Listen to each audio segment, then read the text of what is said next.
바랍니다. 역대하 21장 1절에서 7절까지입니다.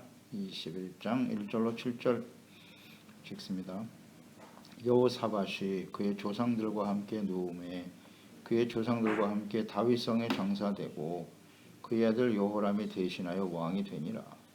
여호사밧의 아들 여호람의 아우들 아사랴와 여히엘과 스가랴와 아사랴와 미가엘과 스바랴는 다 유다 왕 여호사밧의 아들들이라.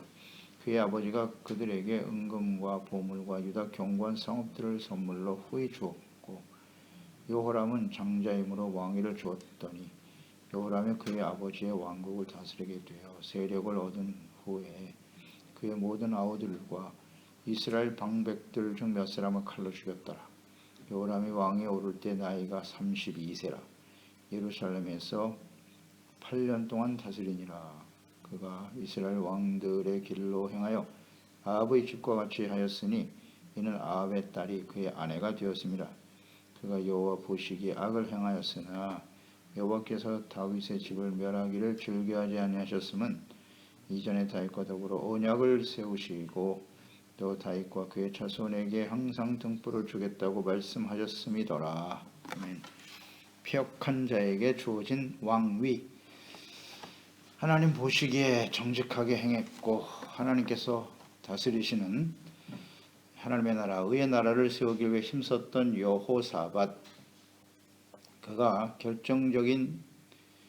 결정적인 과오는 우상 숭배자이고 악을 행하는 아합의 딸을 며느리로 받아들인 일입니다. 그 일로 인해서 어떤 비극적인 일이 벌어지는지 말씀에 잘 나와 있습니다. 여호사밧도 결국 죽습니다. 죽었고 그 아들 여호람에게 왕위가 이어져 갑니다. 여호람이 왕이 되었다. 그의 삶에 어떤 일이 벌어질까? 그러니까 언제든지 우리는 성경을 통해서 보면요, 과거, 현재, 미래를 알 수 있어요. 그래서 오늘 우리가 어떤 사람이냐 하는 것이 우리의 미래를 결정하는 거예요. 그래서 여호사밧은 스스로 하나님을 잘 섬기면서 인생을 마감했지만 우상 숭배자인 딸을 아내로 맞아들인 그 아버지의 결정적인 실수죠. 그 딸을 맞아들여서 인생을 살아가야 할 그의 아들 여호람은 어떤 생애를 맞이하게 될까요? 이게 우리에게 주는 교훈입니다. 그의 미래는 어떻게 될까? 그러니까 언제든지 우리는 이 부분을 잘 묵상해야 합니다. 우리는 하나님의 자녀입니다. 하나님의 자녀예요. 하나님이 택하심을 받은 하나님의 자녀이기 때문에 세상 사람들과는 달라요. 다릅니다. 철저하게 하나님의 뜻대로 살아가게 되어 있어요. 그러니까 하나님의 말씀에 순응하며 주님의 뜻대로 살아가든지 아니면 하나님의 말씀을 어기고 자신의 결정과 뜻대로 살아가든지 둘 중에 하나거든요. 그때 하나님은 하나님의 말씀을 순응하지 않는 사람들에게 어떻게 반응하시는가? 이것은 어제나 오늘이나 영원토록 동일하세요. 이게 성경이 우리에게 주는 교훈입니다. 이 성경 말씀에 나타나는 것이 진리란 말이죠. 우리가 하나님의 자녀란 말이죠. 그러면 하나님의 말씀대로 순종하든지 불순종하든지거든요. 그럼 그걸 우리의 미래가 되는 거예요, 그게. 그러니까 과거에 하나님이 다르고 지금 우리의 하나님이 다르냐? 그렇지 않다는 겁니다. 그래서 성경은 우리에게 교훈을 주는 거예요. 다른 사람은 다 그래도 나는 괜찮을 거야. 그렇지 않습니다. 이게 잘못된 신앙이에요. 내가 오늘 잘못된 선택을 하면 나의 미래는 이와 같이 되는 거예요. 여호사밧도 아니란 생각을 했겠죠. 내가 하나님 잘 믿었고, 사실이죠. 여호사밧이 하나님 잘 믿었잖아요. 그러니까 우리 자녀들에게도 아합 집안의 딸을 며느리로 받아들여도 별일 없을 거야. 하나님이 나를 축복하셨으니까. 우리가 에스겔서 말씀을 통해서 계속 깨닫는 바이지만 아무리 훌륭한 아버지 밑에서 태어난 아들이라도 그가 악을 행하면요, 그 악으로 인해서 하나님 앞에 죽습니다. 그게 하나님의 뜻입니다. 우리 개인의 삶에도 적용이 된다 그랬죠. 내가 과거에 하나님 잘 믿었어요. 그런데 현재 악을 행하고 있으면 그 이전에 있었던 의의 삶이 하나도 기억되지 않는다고 하셨어요. 현재 악으로 인해서 하나님 앞에 서게 되는 거예요. 그게 하나님 뜻이라고요. 이 여호사밧이 이것을 깨닫지 못하는 거예요. 그래서 이 성경이 우리에게 주는 교훈을 잘 우리는 묵상해야 합니다. 여호사밧이 죽었어요. 1절로 3절이죠. 장자인 여호람이 왕이 되었다. 그 아우들에게는 은금과 보물과 견고한 성읍들을 선물로 주었고 장자인 여호람에게 왕위를 물려준 것이죠.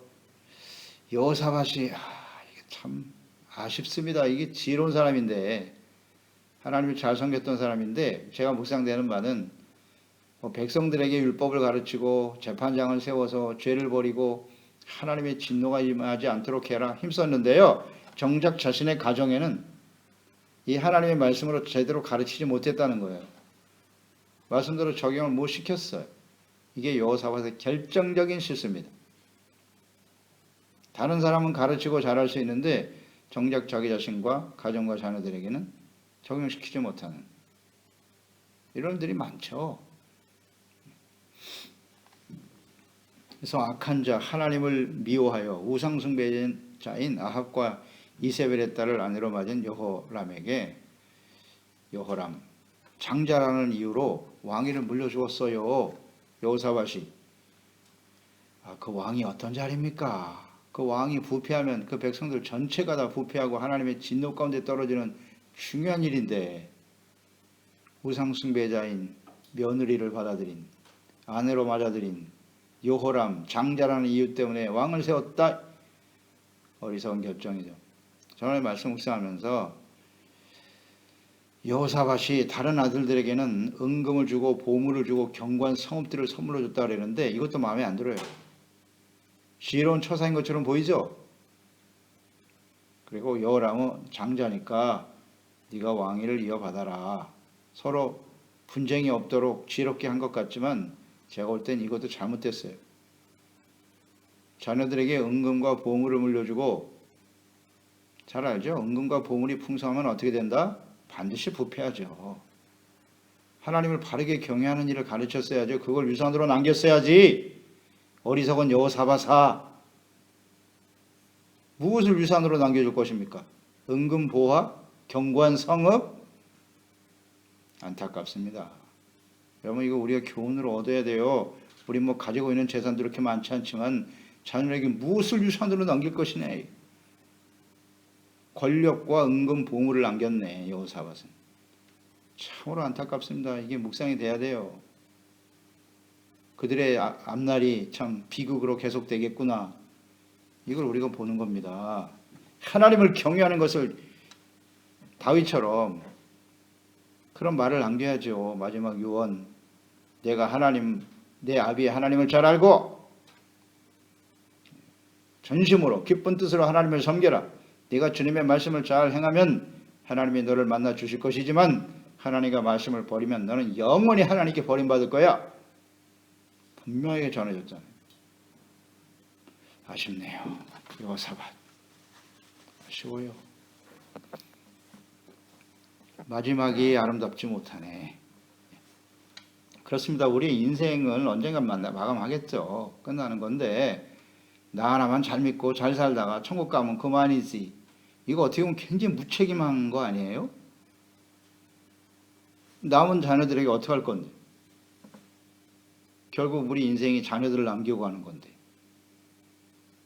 거기에 대해서 반드시 하나님 앞에 평가를 받습니다. 이거 최선을 다해서 바르게 이끌었어야죠. 안타깝네요. 자기 가정에는 적용을 시키지 못했어요. 그래서 아쉬움이 남는데 그 아들 여호람, 우상숭배자인 아합과 이세벨의 딸, 그 며느리를 어떻게 했어야 했을까? 생각해 보는 겁니다. 신명기 13장에서 우리가 봤잖아요. 6절로 9절에 하나님 말씀하셨잖아요. 내 어머니의 아들, 곧 내 형제나 내 자녀나 내 품의 아내나 너와 생명을 함께하는 친구가 가만히 너를 꾀어 이르기를 너와 내 조상들이 알지 못하던 다른 신들 곧 내 사방을 둘러싸고 있는 민족 혹 내게서 가깝든지 내게서 멀든지 땅 이 끝에서 저 끝까지 있는 민족의 신들을 우리가 가서 섬기자 할지라도 너는 그를 따르지 말며 듣지도 말고 긍휼히 여기지 말며 그랬잖아요. 애석히 여기지 말며 덮어 숨기지 말고 너는 용서 없이 그를 죽이되 이렇게 정리하라고 말씀하셨어요. 내 형제 아내라도. 이 아달랴 이 딸 아합의 딸 아달랴가 여호람의 아내로 들어와서 무슨 짓 했을 것 같습니까? 우상 숭배하자고 유혹했겠죠. 이것을 여호사밧이 몰랐을까요? 그럼 몰랐다면 거짓이죠. 숨기지 말라 그랬잖아요. 덮어 숨기지 말고. 과감하게 정리했어야죠. 근데 이걸 못하잖아요. 율법을 백성들에게 가르치고 재판을 바르게 하라고 그렇게 뭐 남들에게 백성들에게 외쳤지만 정작 자신의 가정은 덮었다. 이게 비극이에요.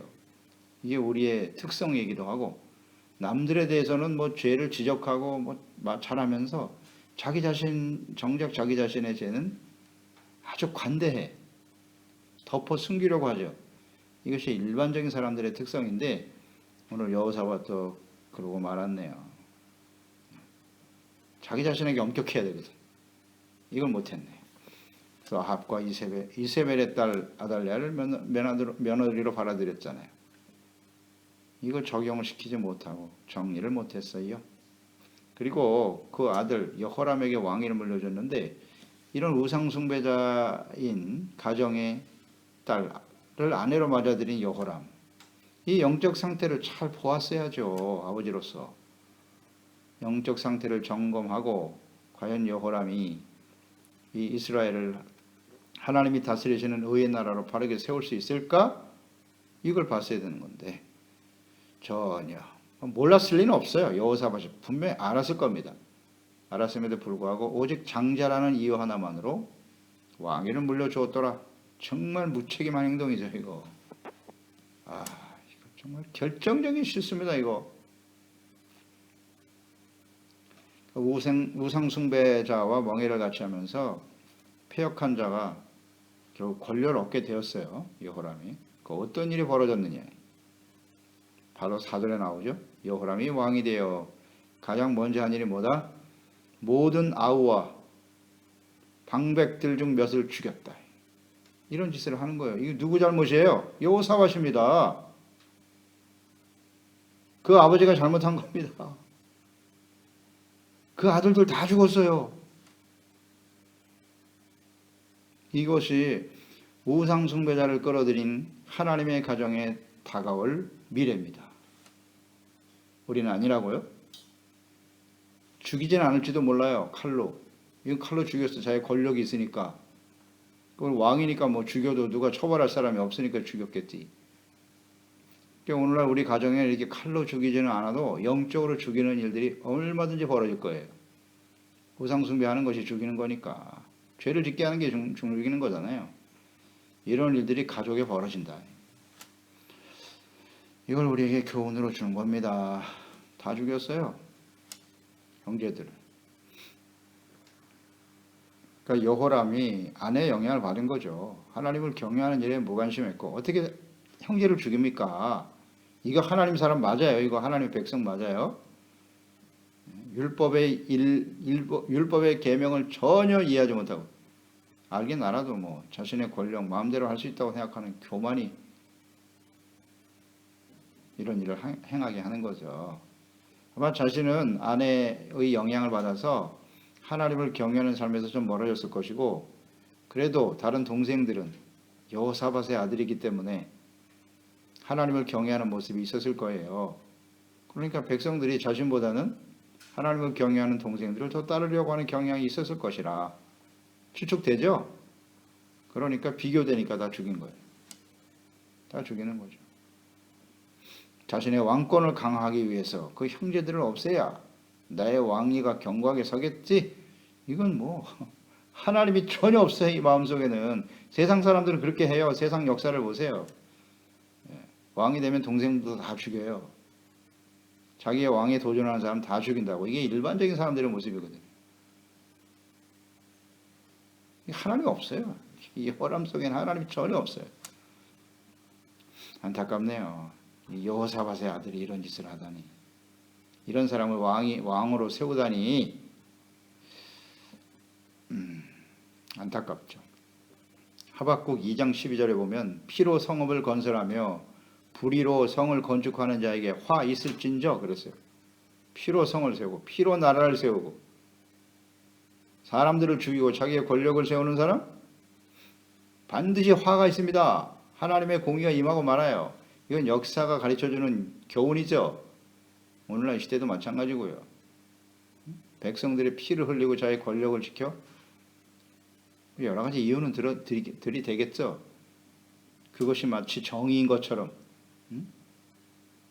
자기 백성을 칼로 죽이고 선 왕이 무슨 거기에 무슨 명분이 있어요. 오직 자기의 권력과 자기의 욕심을 이루기 위해서지. 또 어리석은 백성들은 그걸 또 이해를 못해. 깨닫지를 못해요. 안타까운 일입니다. 피로, 성경이 진리입니다. 피로 성읍을 건설하고 권력을 세운 사람은 반드시 망합니다. 화 있을진저. 안타깝네. 이걸 깨닫지 못하다니. 5절 말씀에 32세에 여호람이 왕이 됐고요. 8년을 치리하였다 그랬어요. 8년. 일찍 죽었죠? 이런 사람 하나님이 오래 놔두실 리가 있나? 여호사밧과 비슷한 나이에 장성한 나이에 왕이 올랐다고요. 32세.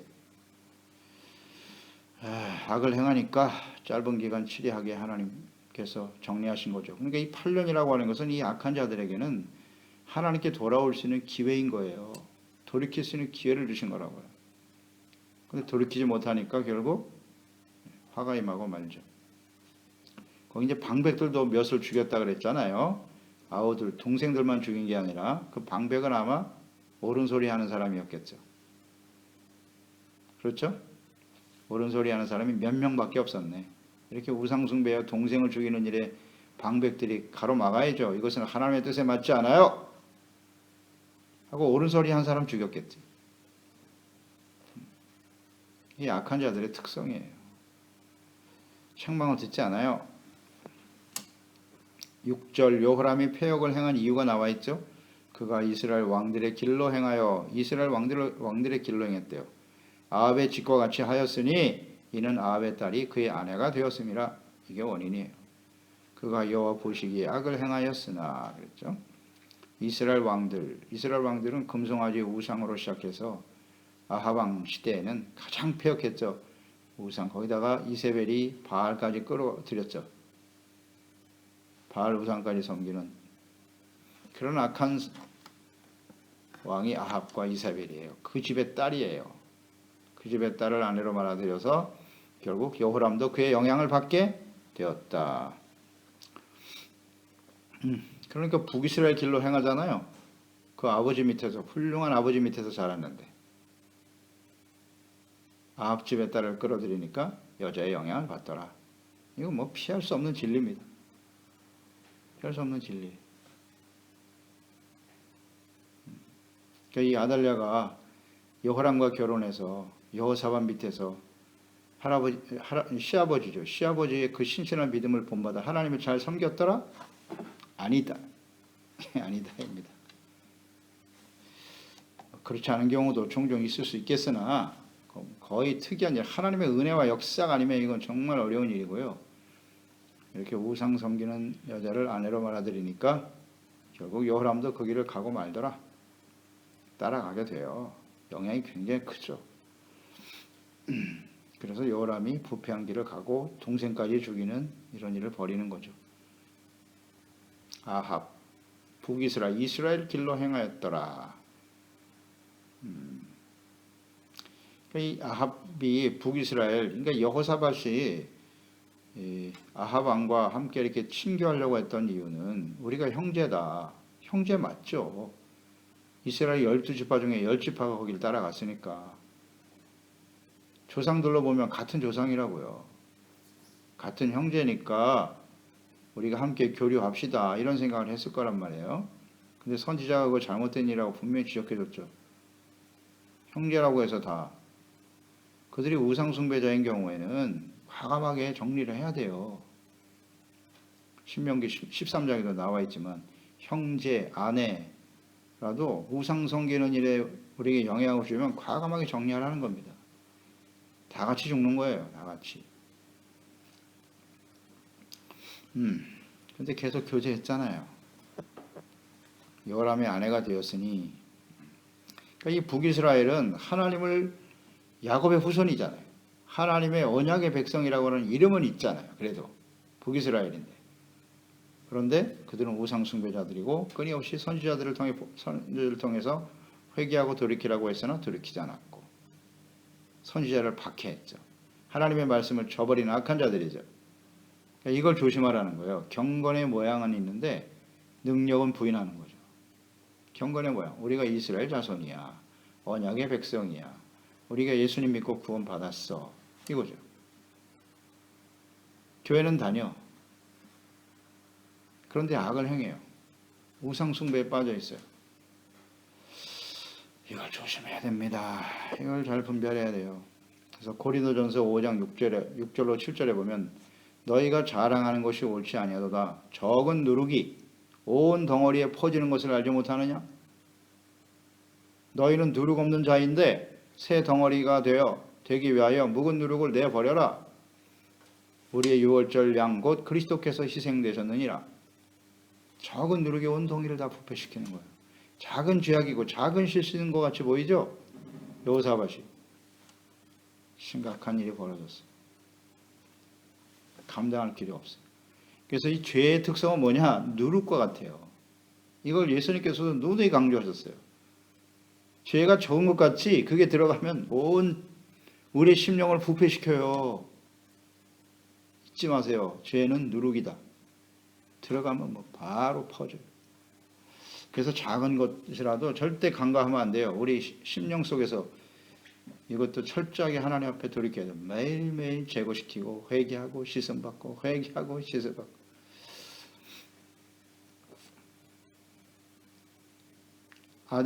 동생들을 다 죽이고. 이거 어떻게 해야 됩니까, 이거? 그런데 7절에 여호와께서 다윗의 집을 멸하기를 즐겨하지 아니하셨음은 이전에 다윗과 더불어 언약을 세우셨기 때문이에요. 항상 등불을 주겠다고 말씀하셨기 때문에 여호사밧 애들 여호람에 의해서 여긴 다 끝날 수밖에 없었어요. 유다는 더 이상 유지할 의미가 없어요. 이렇게 악을 행하니까요. 그런데 다윗과의 언약 때문에 하나님께서 기회를 주셨더라는 거죠. 기회를 주셨다. 그 이후에 더 이제 참담한 일이 벌어집니다. 이 아달랴가 자기 아들들을 다 죽여요. 다 죽이고 자기가 왕이 되는 거예요. 자기가. 야, 심각합니다. 우리가 이 작은 것이라도 작은 죄라도 절대 이것을 우리가 숨겨두거나 덮어두지 말자. 하나님 말씀대로 우리가 바르게 결단하고 행동하는 것이 얼마나 중요한가 하는 것을 말씀을 통해 깨닫게 됩니다. 그렇습니다. 하나님 아버지, 여호사밧이 하나님을 잘 섬겼죠. 하나님이 정말 기뻐하는 사람이었어요. 그런데 아합 지방과 교류하고 그의 딸 우상 숭배자요, 악한 자요, 하나님을 미워하는 자인 그 가정에서 자란 딸을 여호람 그 장자 아들의 큰 며느리로 맞아들였어요. 심각한 일인데 작은 일이라고 여겼던 것 같아요. 여호사밧은. 그래서 그런 우상 숭배된 아내를 가지고 있는 여호람에게 왕위를 주었더라. 안타깝습니다. 하나님을 자기는 잘 섬겼지만 자녀들에게 하나님을 경외하는 것을 유산으로 남기지 못했던 그 자녀들의 삶이 어떠한 비극적인 결말을 맞이하게 될 것인가? 이것이 오늘 하나님의 말씀을 통해 주는 교훈입니다. 이 악한 자가 왕위에 오르니 권력을 잡으니 동생을 다 죽이고 옳은 말하는 방백들을 다 죽이고 아주 교만하고 그 마음속에 하나님이 전혀 없네요. 훌륭한 아버지 밑에서 신앙의 가정에서 태어났는데 이렇게 한순간에 부패하고 폐역할 수 있는 것이 인간이다. 그렇습니다. 우리 사람의 마음이 가장 빨리 부패하고 더러운 것이죠. 그래서 언제든지 우리 자신이 앞으로 나머지 주어진 생애 동안 우리의 미래 또 우리 자녀들의 미래가 어떻게 되기를 바라는가 잘 생각하고요. 하나님의 말씀으로 경건하고 바른 온전한 믿음의 삶을 세워가는 일에 힘쓰는 저희들이 되게 하소서. 예수님의 이름으로 기도드리옵나이다.